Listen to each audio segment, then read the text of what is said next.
এই পর্যন্ত পৃথিবীতে যত বিশ্বযুদ্ধ হয়েছে তাদের মধ্যে অন্যতম দ্বিতীয় বিশ্বযুদ্ধ।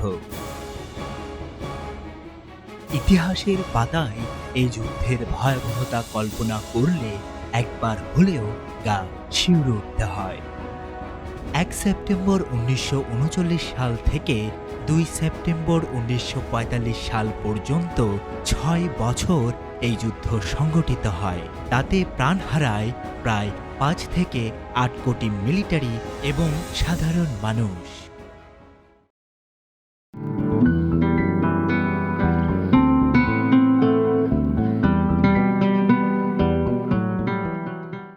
সম্মানিত ভিউয়ার্স, আজকে আপনাদের সামনে তুলে ধরব চিটাগং ওয়ার সিমেট্রির কিছু অজানা তথ্য।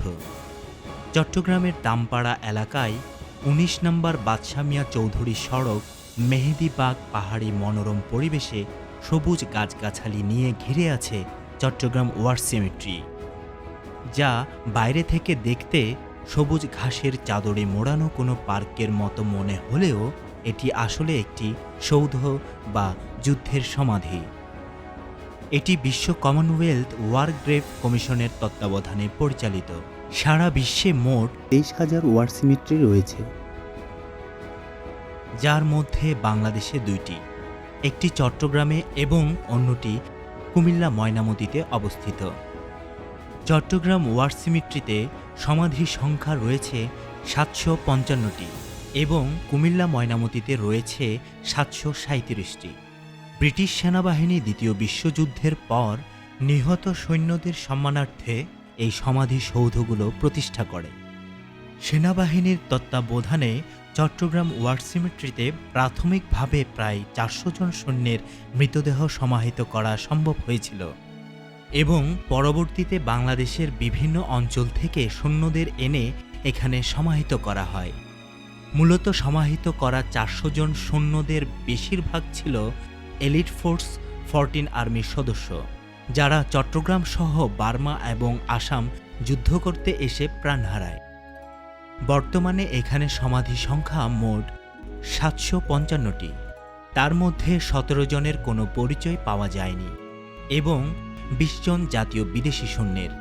এছাড়া যুদ্ধ শেষে অতিরিক্ত মৃতদেহ ঢাকা, যশোর, খুলনা, লুসাই, কক্সবাজার, দোহাজারী, রাঙামাটি, পটিয়া, ধোয়া, পালং এবং অন্যান্য অস্থায়ী সমাধি থেকে এই সমাধি স্থানে স্থানান্তর করা হয়। পেশা অনুসারে এই সমাধিস্থলে রয়েছে ৫৪৩ জন সৈনিক, ১৯৪ জন বৈমানিক এবং ১৪ জন নাবিক। যুদ্ধ চলাকালীন সমাধি ছাড়াও ৪ জন বেসামরিক নাগরিকের সমাধিও এখানে রয়েছে। সমাধির অনুপাত অনুযায়ী যুক্তরাজ্যের সমাধি সংখ্যা এখানে সবচেয়ে বেশি, যার সংখ্যা ৩৭৮ জন। দ্বিতীয় অবস্থানে রয়েছে বাংলাদেশ, ভারত ও পাকিস্তান মিলে ২১৪ জন। তৃতীয় অবস্থানে পশ্চিম আফ্রিকার ৯০ জন। চতুর্থ কানাডার ২৫ জন। পঞ্চম জাপানের ১৯ জন। ষষ্ঠ পূর্ব আফ্রিকার ১১ জন। সপ্তম অস্ট্রেলিয়ার ৯ জন, নিউজিল্যান্ডের ২ জন, মিয়ানমারের ২ জন এবং নেদারল্যান্ডের ১ জন। এছাড়া ৪ জন অন্য অজানা ব্যক্তির সমাধিও রয়েছে। প্রতিটি সমাধির গায়ে লেখা আছে শহীদদের নাম ও পরিচয়। সম্মানিত ভিউয়ার্স, আসুন জেনে নেই চট্টগ্রামে কেন ওয়ার সিমেট্রি স্থাপন করা হয়েছিল তার ইতিহাস। বাংলাদেশ তখন ছিল ব্রিটিশ শাসনাধীন। চট্টগ্রাম সে সময় ছিল খুবই গুরুত্বপূর্ণ একটি ফ্রন্টে। ৩টি কারণে চট্টগ্রামকে যুদ্ধনগরীতে পরিণত করা হয়েছিল। সেগুলো হলো জাপানের আগ্রাসী মনোভাব, মিয়ানমার দখলে নেওয়া এবং ভারতের প্রবেশ পথ রুখে দেওয়া। যুদ্ধের গুরুত্বপূর্ণ ফ্রন্ট হওয়ার কারণে চট্টগ্রাম এবং আশেপাশের অঞ্চলে যুদ্ধ চলাকালীন সময়ে প্রাণ দিতে হয়েছিল অসংখ্য যোদ্ধাকে। যুদ্ধের পরবর্তী সময়ে তাদের সমাহিত করা হয় চট্টগ্রামের এই ওয়ার সিমেট্রিতে। যুদ্ধ চলাকালীন সময়ে সেনাবাহিনী প্রশিক্ষণ এবং 152 নং ব্রিটিশ জেনারেল হাসপাতালের সুবিধার কারণে চট্টগ্রামের দ্বিতীয় বিশ্বযুদ্ধের মিত্র বাহিনী একটি ক্যাম্প স্থাপন করেন। হাসপাতালটি ডিসেম্বর 1944 সাল থেকে অক্টোবর 1945 সাল পর্যন্ত সক্রিয় ছিল।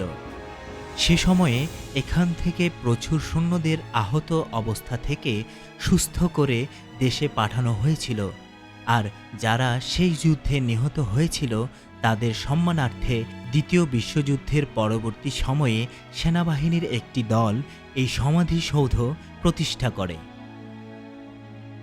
ওয়ার সিমেট্রির মূল প্রবেশ গেট থেকে কিছুটা সামনে গেলেই চোখে পড়ে লাল ইটের গাঁথুনির দুটি ছোট কক্ষ, যার মাঝখানে মেটাল গেট। গেট থেকে সোজা তাকালেই চোখে পড়ে একটি ক্রুশ স্তম্ভ। পূর্ব দিকে আছে একটি প্রার্থনা কক্ষ। গেট দিয়ে ঢুকতেই হাতের ডান পাশের কক্ষে একটা মেমোরিয়াল বুক রাখা আছে, যাতে সংরক্ষিত আছে ভারতীয় বাণিজ্য জাহাজের প্রায় 6500 নাবিক ও লস্করদের নাম ও পদবি, যারা দ্বিতীয় বিশ্বযুদ্ধের সময় দেশ মাতৃত্বের সেবায় গভীর সমুদ্রে প্রাণ হারিয়েছিল। তাদের মৃতদেহ খুঁজে পাওয়া যায়নি কখনোই। বাম পাশের কক্ষে আরেকটি রেজিস্টারে 755 জন সৈনিকের নাম, পদবি ও সংক্ষিপ্ত পরিচিতি সুন্দরভাবে বর্ণনা করা হয়েছে। এই সমাধি স্থান চট্টগ্রাম বিমানবন্দর থেকে 22 কিলোমিটার উত্তরে এবং চট্টগ্রাম বন্দর থেকে 8 কিলোমিটার দূরত্বে অবস্থিত।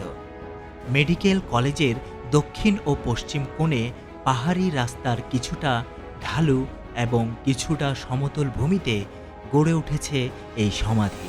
প্রাকৃতিক পরিবেশে এই সমাধিতে প্রায় 40 রকমের বৃক্ষরাজি রয়েছে। এটি প্রতিদিন সকাল 9টা থেকে দুপুর 12টা পর্যন্ত ও বিকেল 3টে থেকে 5টা পর্যন্ত দর্শনার্থীদের জন্য উন্মুক্ত থাকে। শীতকাল ও রোজার সময় কিছুটা পরিবর্তন হয়। সুপ্রিয় ভিউয়ার্স, খুবই দুঃখজনক একটি বিষয়, প্রতিদিন এখানে বিভিন্ন বয়সী দর্শনার্থীরা ভিড় করে এর মনোরম সৌন্দর্য উপভোগ করার জন্য, কিন্তু অনেকেই জানে না এই ওয়ার সিমেট্রি আসলে কি, কেন এবং এর ইতিহাস। আমাদের সকলের উচিত এর যথাযথ সম্মান বজায় রাখা। থেমে নেই ঘড়ির কাঁটা ও সাগরের স্রোত, কাটছে দিন, এগিয়ে যাচ্ছে মাস, বছর, পেরোচ্ছে যুগ ও শতাব্দী। আমাদের এই প্রজন্ম থেকে আগামী প্রজন্ম পর্যন্ত এর ইতিহাস এবং গুরুত্ব জানা খুবই প্রয়োজন। সুপ্রিয় দর্শক মণ্ডলী, এই ভিডিওটি যদি আপনাদের ভালো লেগে থাকে, চ্যানেলটি সাবস্ক্রাইব করে আমাদের সাথেই থাকবেন এবং ভিডিওটি বেশি বেশি করে শেয়ার করবেন। ধন্যবাদ।